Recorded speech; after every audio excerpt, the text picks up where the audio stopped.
Okay, welcome to networking time.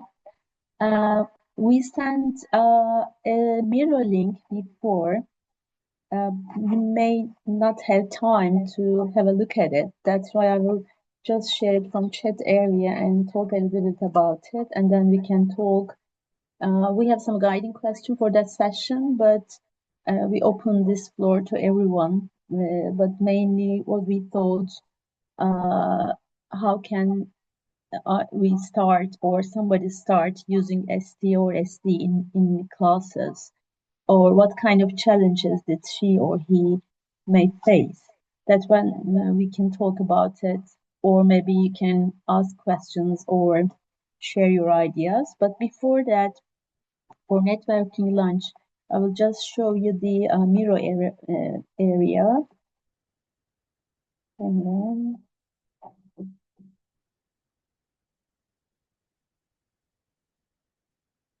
okay, do you see my screen? Yes, Melton. Okay. Okay. In mirror area, when you enter it, when you just on the right hand side, there is a zoom out and zoom in, and you can make it smaller to see the whole board. From on the left hand side, you can just click hands that you can move on it. And for this session, in each four corner, there are a name, there are explanation. Take me back to the start. That means that you can click on the blue dot, blue arrow that you are here. When you click the blue arrows, you can go to directly to the resources that we try to save it here. For example, when you click the kindergarten ones, you will see all these materials, academic stuff, academic papers, and also the books related with this level. If you want to come back, you can actually again make it smaller. You will also see in this area that last year, it was the first time of the conferences, you will see the all recordings for kindergarten and primary, and the rest of them are in different grades, as you see on the right hand side.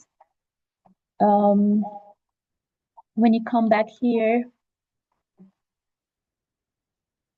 you will see some you will see the right hand side, the organization related to the ST and SD, creative learning exchange. Again, when you click on the yellow and blue arrow, you will see it again. The all related videos and materials are here.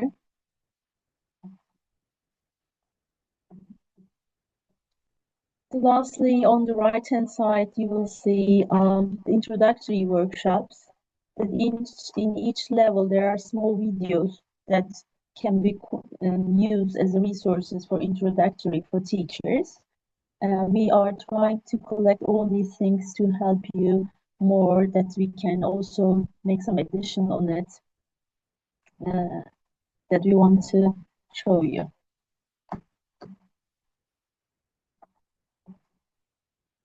Yes. So right now we're just exploring this link, or are we trying to be in a group session? Are we supposed to be chatting with each other, or just kind of exploring the link?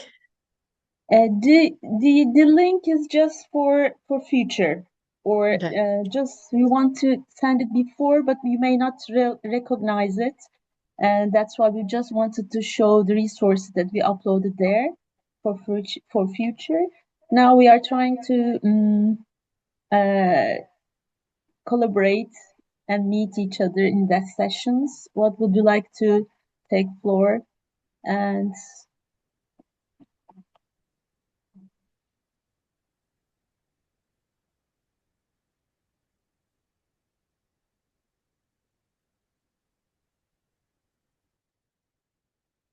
for example, would you like to begin or to discuss if somebody wants to start to SD or ST, where should he or she start, or they start in the classroom?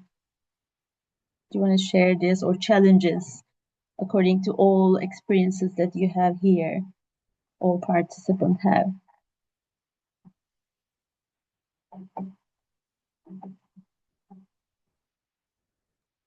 So you want us to network with each other through a common question? Is that what you're trying to say? Yes, yes.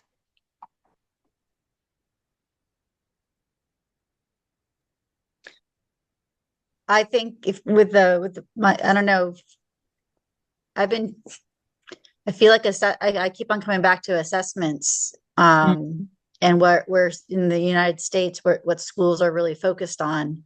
And I mm, think social emotional learning, all mm, elementary schools really start with that, building a caring classroom and teamwork and how do we treat each other. So I like how Sarah's presentation focused on how she did that. So getting started with systems thinking in the classroom, I feel like it has to relate to something like that. mhm, I would like to, I think a really good next step would be to identify, I really liked if you built an assessment mm, with a goal in mind, like assessing student comprehension of some kind of text, you'd have to first like identify what you wanted them, what you're going to be assessing and how to assess it and which tool to assess it with. So I'm open to talking about that, or I mhm. could talk about any other subject. Yeah, for Turkey also it's a big issue, the assessment. You're right. And we have much more work on this for SD as well. And we was talking about the assessment and how can we improve. Do you have any tools? Maybe you use it. What kind of tools that you are using at classroom, maybe also, or how can we develop it? You'd have to like quantify, you'd have to use a rubric. And I'm just wondering if there are any rubrics, Mm-hmm. say you take the comprehension, like a student comprehension of some kind of text, you have to quantify the level of comprehension. Mm-hmm. Um, and then you have to relate it to a behavior over time graph, for example. Mm-hmm. Um, and then I don't know, I'd have to, sit down and work with other people on that. Mm-hmm. Can I share something? I, Yeah, I came in Jensen, slightly go ahead. later. My Sure. name is Jensen. I'm from Singapore. And the reason why I came to this group is because it's some experiment that I'm currently practicing. So it's using this technique called Lego 6 bricks.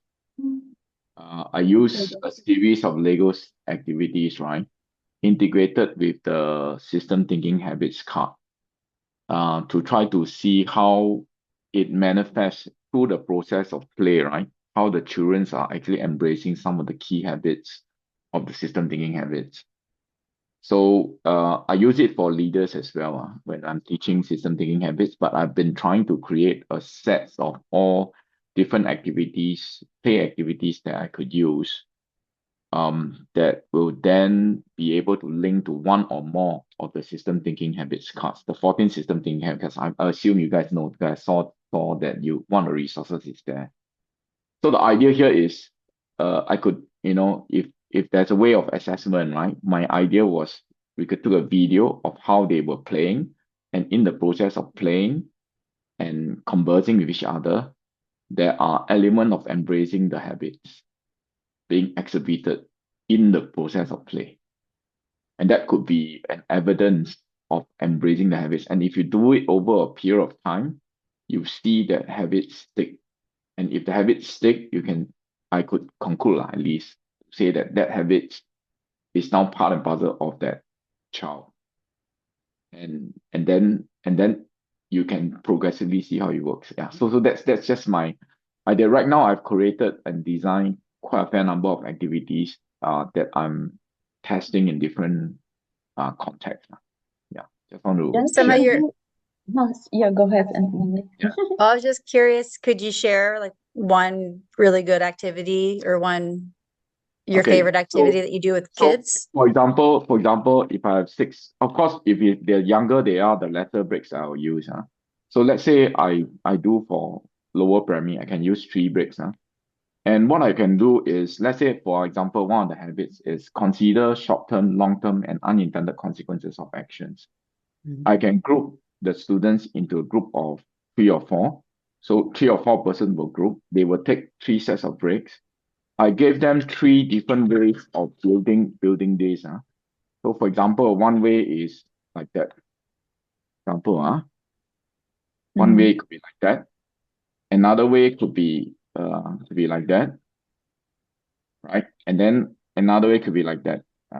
Okay, something like that. Mm-hmm. Okay. So if I have three, you have a three group, I get them to say, okay, now three of you, you're gonna build three different models from each other. Right? So your goal is to get to it as fast as possible. So that's the first part As now. It's fast a as stage. possible. Yeah, as fast as possible. So Mm-hmm. for example, if three of us are doing like one of them will do like that, another one will do like that, Mm-hmm. another one will do like that. Right? So they're supposed to do it as fast as possible. Okay, so the fastest group wins as in the game-based format. So once this is done and they get used to doing this, right? So I will then add in a small variant. I will say I will call out a color break, and you're supposed to take that color break and pass to the person to the right, and you rebuild your model. Right? So for example, if I call dark blue, and if you build it, the color doesn't matter. So they just build the structure, they don't care about the color. So I can Mm-hmm. say dark blue. And when I call dark blue, this person will inevitably cause his model to break. So he'll pass to the other person to build, right? So you'll see a lot of models being broken. But I will keep calling out dark blue several times. So dark blue, dark blue, dark blue. In the process, they discover that if I would have placed my dark blue on the top, right, my model will be more stable. So what I'm teasing out is if you understand that the subsequent calling is always the same color, right, you can preempt it by creating a structure that can avoid unintended consequences of a collapse. So it's a simple activities to size out the importance of paying attention to some of these details. Yeah. So this is a simple one. I can also add on more to make it a bit more fun. Instead of calling out a color, after I call a color, I suddenly can say rotate. When I say rotate, they'll rotate clockwise. So they inherit some of the problems that their teammates might have created. So this is one of my personal favorite activities because it has two habits within it.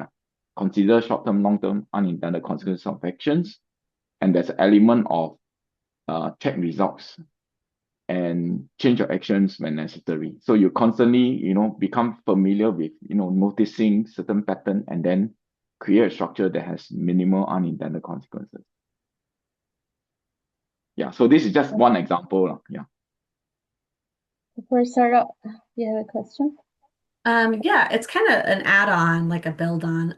First of all, that's a really fun idea to kind of create these experiences for them that connect to the habits. And I think when you asked the question earlier about like what's a good way to approach systems thinking when you were first like in the classroom with students, I think going through habits is a really excellent way to do it. And I wondered about before you even do like these kind of activities that are you have already made the connection with a habit. I know we've used at Boring like provocations, like using Legos as a provocation or using like, anything that interests kids that's going to like invite them to play and just letting them play Yeah. and then looking at the habits and saying, okay, what habits did we engage? And maybe not, depending on the grade level, maybe not having all the habits cards, but having them pick like, oh, well, I was increasing my understanding when I was looking at how the structure generates its behavior by noticing, like, I thought it was really fun that when you did the Legos, you didn't link them together at all, because that's like my first instinct with a Lego is to like link them, Yeah. but you Yeah. found other ways of doing it, right? And Yeah. so it was, yeah. So I don't know. I think it'd be fun to have that kind of like open invitation, provocation, have them kind of connect, make those causal links with some of those Yeah. habits, and then give them those experiences with like the ones that you've matched. Yeah, But and then you can then get them to. I mean, if you are very primary, very low primary, right? They probably haven't really fully developed their vocabulary to describe in reflection. But my thinking is that if they would have experienced it and they exhibit the behavior that links to the habits in some way or another, you can have some assurance that this is sticking in them.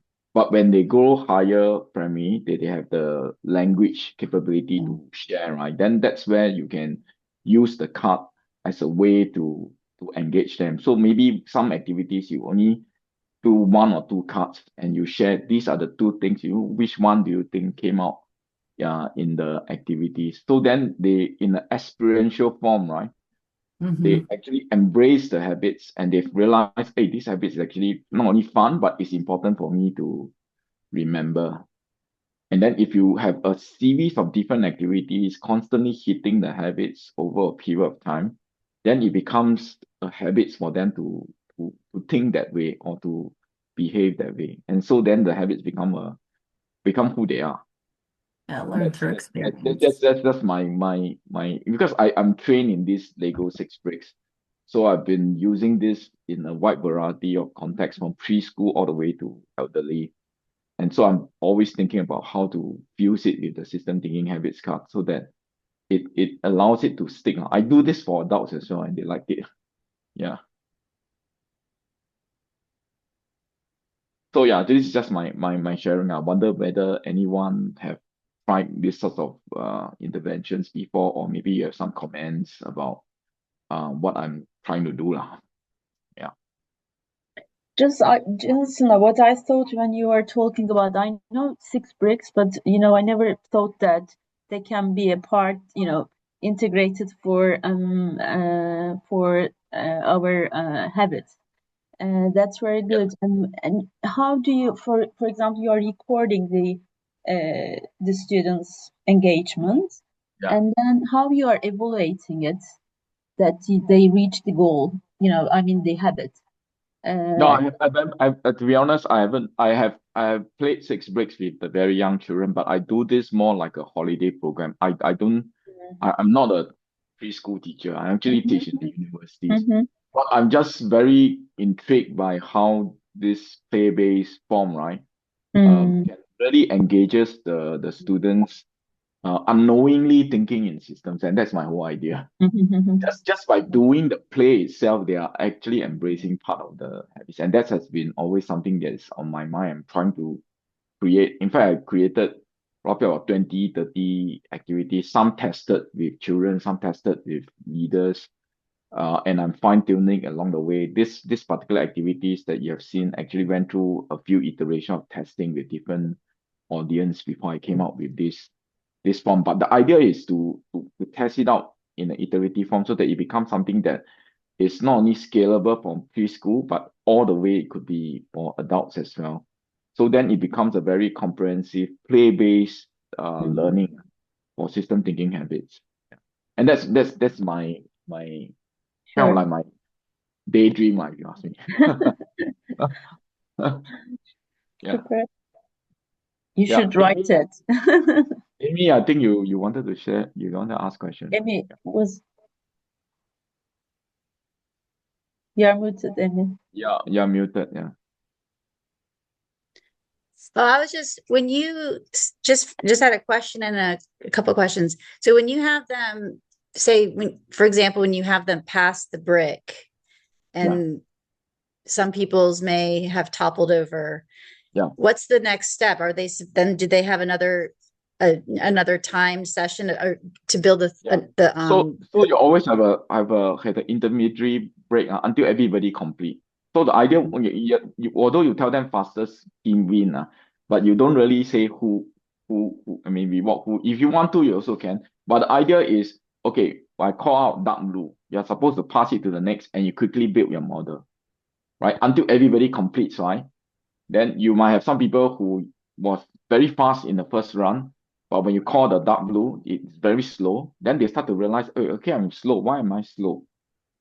Then if you call a couple of times a dark blue, right, they realize that because they put it at the lower end, they build at the low end, right? So the whole thing toppled, so it resulted in them being slow. So I should put it on top. So you call it out a couple of times, right, to a point that they realize that, hey, actually, the reason why it keep toppling is because I put it at the bottom, I should put it on the top. Then And then they yeah. So then they discover that, okay, actually, if I would notice that dark blue is always being called, then I need to put dark blue at the top, not at the bottom. So And their then actions, yeah. so if say a group of 3 students, does each student have their own 3 blocks? Yes, they will all have Okay. six sets. But for younger children, typically ask them to use 3 blocks is easier. And you can don't do because when the hand is too small, they might not be able to balance 3 like that. You can do it in a long, I call it long edge. When you do the long edge build, right, it's easier. But but the idea is to make it a little bit more difficult for that it might possibly topple. Yeah. So that was my idea lah. So then the way they build, right, the sequence of which they build have unintended consequences. So they have to think through. If I keep calling dark blue a couple of times, then my dark blue is always on the bottom, right?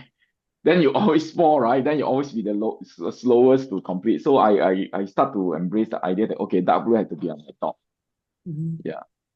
So then we can tease out the element that, oh, your actions actually have unintended consequences. Yeah. I think there is a communication within the group is also good because the strategies I created, the strategies you created, That's right. and maybe how you think is also talking about it. It's also good. Yeah. So you could through the play. Yeah. So you could play one round already, and then you say, hey, if I do it again, right, how can you do better? Then you have a chance to talk to each other and see how to work, and then you see whether they improve. So you do it in the iterative form, they are actually already thinking from an unintended consequences perspective already. Yeah. Do you ever go ahead? Okay. Yeah. My name's Seth Johnson. I'm actually an upper elementary Montessori teacher outside of Boston, Massachusetts. And so I just wanted to say I appreciate the concrete nature of, using those Legos to introduce kids to the 14 habits. And I was really taken with how it also shows unintended consequences, but also how the structure of a system generates its pattern of behavior, right? That's right. So if you're putting the blue one on the bottom and you take it out, well, that's causing the whole thing to fall. So very, very, very clever. You can have multiple habits touch on with one activities, but you can repeat it, as you go for different habits. You can be targeting one habit, or you could, after teaching all the habits, you can ask them which habit actually get activated. Then you see a variety of sharing as well. Yeah. Very cool. Yeah. Amy, I see your hands. Yes, just last question. And are you intentionally teaching the habits in any other way? Oh, actually, I took the system thinking habits, right? And I because I used to work in a multinational, my role was to develop all the leaders to become system thinkers. So I find habits is a very good anchoring card that can get people to understand how to think in systems. So I created a flagship program that wrap around all the leadership's challenges, right? Linked to the habits, and I teach that as my flagship program. But as I start to teach it, I realized that getting people to think in systems, if you tell them, they won't change their mind. But if they experience something, they become aware that this is important to them, then they will start to want to change their mind. So that's the reason why I started when I'm developing my program to integrate a lot of play element to provoke their awareness. Then I realized actually this one I can put it into the preschool. So I started to experiment doing in preschool, in primary school, or even secondary school. Yeah. So that's how it came about. And I myself is a lead trainer for Lego 6 Bricks. So I train train people on Lego sexual. And so in the process, some of my trainers, participants of my learners, they are from different places, primary school, secondary school, and even preschool. So having interaction with them made me realize there is a space here that we could get more children think in system through play. So that's what inspired me to try to find ways to do that. Oh, I have some. I mean, I want to say that I is still in a very experimental stage. I'm experimenting with various different activities, and I want to create a somewhat like a book that could have maybe 20 or 30 activities, right? And just give you underpinning philosophy behind how to design those activities. Then with that underpinning philosophy, you can then extend it. If you want to target any, you can create your own activities. But my intent was to, purely use play as a way to introduce system thinking habits, as a way to get system thinking habits to be practiced in the process of play. And it was not easy, just to share with you. It's not easy to think of games that can do this. Yeah. Maybe Jensen, and for the next year, you can make a presentation or workshop when we have this conference next year. Yeah. Would like Actually, to do I actually submitted a workshop for the System Dynamics that conference. society. I have a few activities that I wanted to, get people to just play. And in the process of play, actually a lot of this play activities is evolved through the process of play. It's a tinkering process.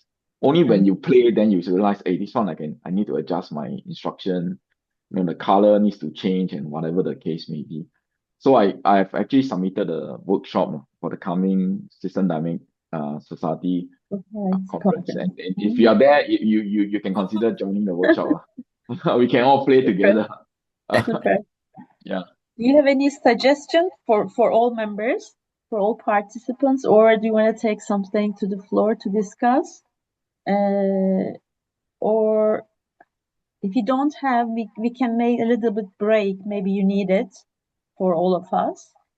No, I just share what I've just I mean I just throw it out and see whether what I can get any feedbacks from you all, whether you think this works well or there are some other things that, because I'm not in your context. My main audience has always been leaders.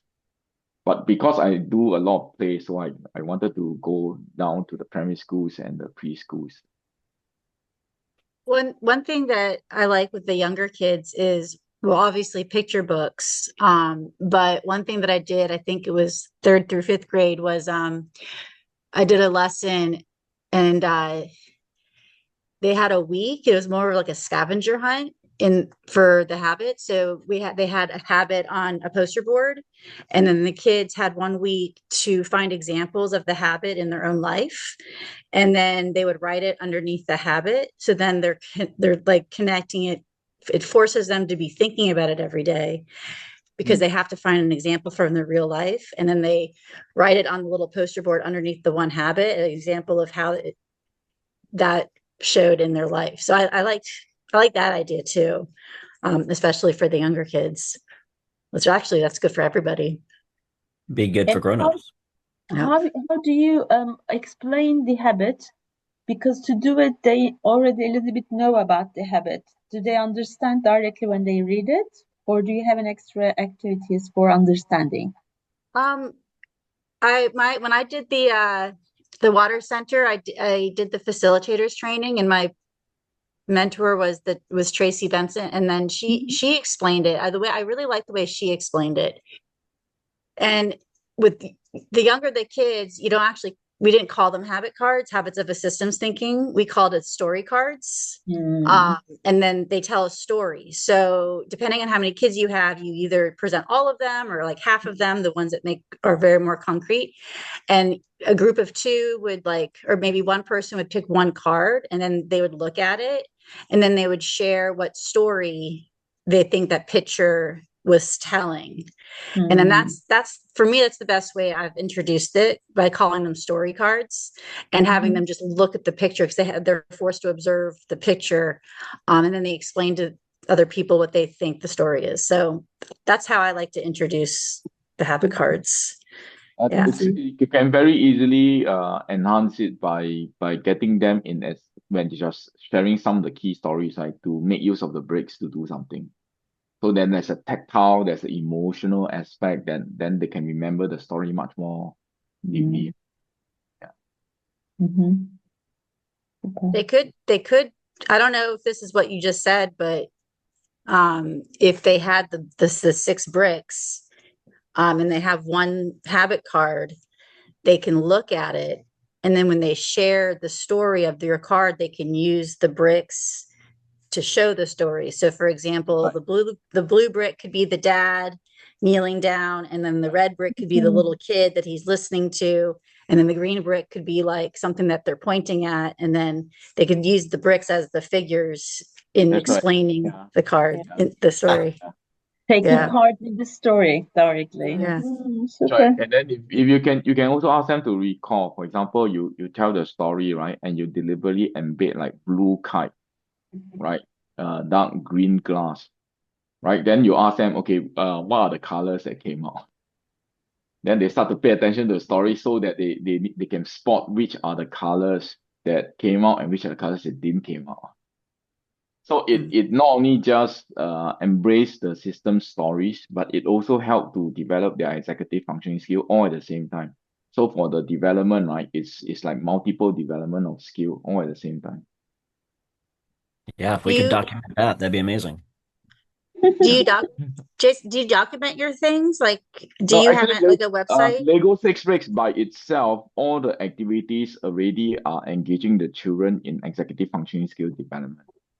So if you just do one of the activities and you could link, in fact, Lego Six Bricks has been around for more than 15 years now. Yeah, I And sent it it has, through the chat. Activity book, I sent it. and it has more than 500 activities. So you can possibly find one or two those activities, and when you run it, you can link it to the system thinking habits, but you can also, while they're playing this, developing their executive functioning skills. So it's a high leverage point in my view. Yeah, I can. It's invented by Care for Education. You can look for Care for Education. Let me give you the website. Yeah, mainly based off for kindergarten, but you use it in different ages. That's also good too.